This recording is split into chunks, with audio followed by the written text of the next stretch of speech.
In this video, I'm going to show you how you can easily make buttermilk at home. So you don't have to buy it at the grocery.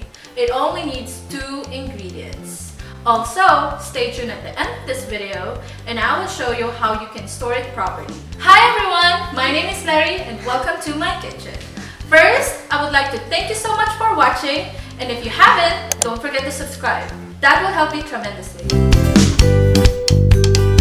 Okay, I guarantee that you won't be buying buttermilk anymore in the grocery after watching this video.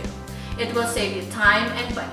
For the buttermilk recipe, we need 2 things: milk and any acid. And the ratio, in every 1 cup of milk, we have to add 1 tablespoon of acid. For the milk, you can use any kind of milk, such as whole milk, 2% milk, or whatever you have at home. And for the acid, you can use lemon juice or white vinegar.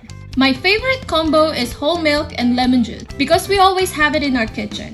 In this recipe, to make 1 cup of buttermilk, we just need to mix 1 cup of milk and 1 tablespoon of lemon juice. And then, gently stir. Let it sit for about 5 minutes to let the curling process to activate. After 5 minutes, you will see little chunks forming. That is the buttermilk. Now, our buttermilk is ready. You can use it right away, or you can put it in an airtight container or glass jars to keep in the refrigerator for up to 2 weeks. We want it airtight so the air could not pass and eliminate bacteria. It helps it to stay fresh until you're ready to use it. You can check out my crispy fried chicken recipe video where I use this homemade buttermilk recipe. There you go! We saw how easy it is to make buttermilk at home. Try it next time you need buttermilk to your next recipe.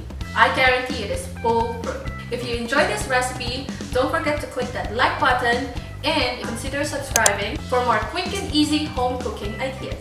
Before I end this video, as Julia Child said, no one is born a great cook. One learns by doing. So let's cook and learn and have fun in the kitchen. Thanks again and see you on the next video. God bless. Bye!